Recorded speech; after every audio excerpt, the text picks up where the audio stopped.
Genre dès que j'ai commencé, enfin je pouvais plus m'arrêter en fait parce que je me disais, enfin en permanence j'avais justement de l'inspiration, je me disais mais en fait on peut faire tout, genre on peut prendre tel genre, l'infuser avec tel autre genre, etc.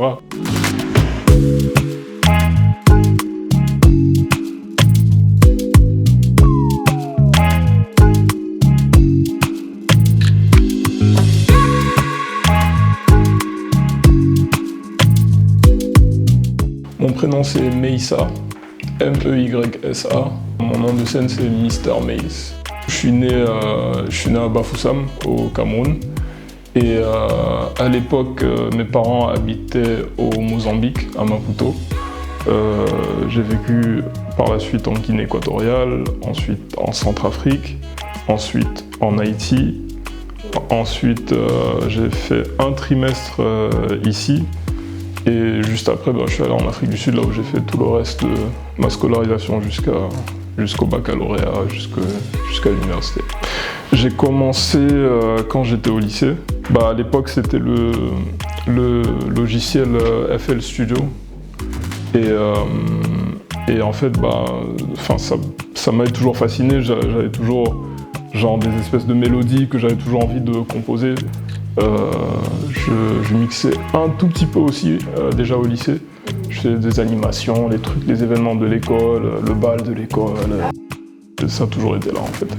Étant en plus en Afrique du Sud avec la scène Afro House qui se passait et aussi avec le background d'aimer, d'avoir voyagé, etc. Au fur et à mesure, je me suis dit que j'avais vraiment envie de créer ma propre sonorité en fait, qui reflétait un peu de tout ça. Donc je crois que c'est un des trucs qui a fait que j'ai pas lâché, j'ai continué. Je pense qu'au moins en termes de production, composition, je peux dire que j'ai trouvé ma sonorité qui est vraiment propre à moi, qui est vraiment unique. Et en fait, moi c'est un truc que j'appelle Afro Dream. On va dire principalement dans la rythmique, c'est à ce côté-là. Donc cette rythmique afro, c'est assez, ça peut être up tempo, ça peut être un peu plus ralenti, mais en gros, c'est la fusion de la rythmique afro avec le côté mélodique, le côté plus R&B en fait. Parce que, à la base, je suis un très grand fan de R&B, des 90s, etc. Je pense que ce qui est vraiment ma sonorité propre, c'est vraiment de faire ce mariage entre les deux. Le collectif Les Colons, justement, c'est avant d'être ce collectif musical qu'on connaît aujourd'hui, en fait, ça a commencé en Afrique du Sud avec moi et MK, qui, je peux même pas dire, qui est comme mon frère, on va dire, c'est mon frère, quoi. Avant de former Les Colons, on organisait des soirées, par exemple, comme je disais, dans le sud de la France. Et à l'époque, on devait faire appel à des DJ. C'était bien, mais à un moment, on s'est dit, mais nous, en fait, ça fait partie entière de nous. Et surtout quand ça vient à la musique afro. Parce qu'avec notre background, on s'est dit que, franchement, on pense que c'est important d'avoir une bonne représentation de la musique afro qui est jouée ici, en fait, sur Paris, qui est une des plateformes les plus importantes, on va dire, pour cette scène-là. Et on s'est dit que c'était presque un devoir en fait de se lancer. Quand on pense aux colons, on pense à ce qui s'est passé sur le continent avec l'esclavage, qui sont venus s'installer pour imposer un système en fait.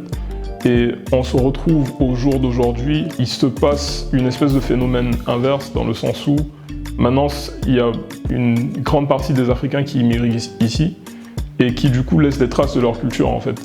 Donc ça, d'une certaine manière, ne serait-ce que la partie culturelle, on peut appeler ça de la colonisation, par exemple, mais d'une manière beaucoup moins violente et beaucoup moins problématique en fait. Et je pense que c'est assez propre à l'identité africaine justement. C'est-à-dire que nous, de base, on fait que partager le meilleur de nous avec les autres en fait. Et donc on a choisi ce nom-là un peu, c'est comme une manière de redéfinir un peu ce terme-là par rapport à ce qui se passe au jour d'aujourd'hui.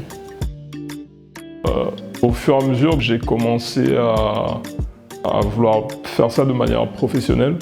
Et c'est là où je me suis rapproché de personnes qui étaient dans le milieu, afin d'avoir des sons qui puissent passer à la radio, etc. Et c'est comme ça que, au final, je me suis retrouvé à signer avec Universal Music Publishing. Quand je fais la production, c'est vraiment de prendre le temps de perfectionner la sonorité que j'ai envie de partager avec le public. Et en fait, quand le DJing, pour moi, c'est vraiment beaucoup d'échanges, justement, avec le public en direct.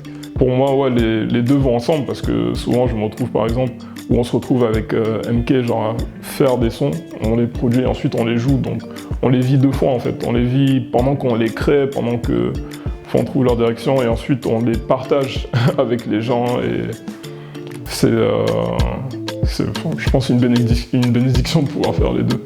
Moi, je suis très panafricain dans l'esprit, donc je compte en tout cas tout faire pour être très actif dans cette évolution de la musique afro qui se passe aujourd'hui en fait. Comme je dis, pour moi c'est presque un devoir en fait, donc que ce soit à travers ma production, la musique que je peux faire, ou à travers les lieux dans lesquels on joue, ça me fait énormément plaisir de pouvoir partager ça, et je compte le faire encore le plus possible et de la manière la plus grandiose possible aussi.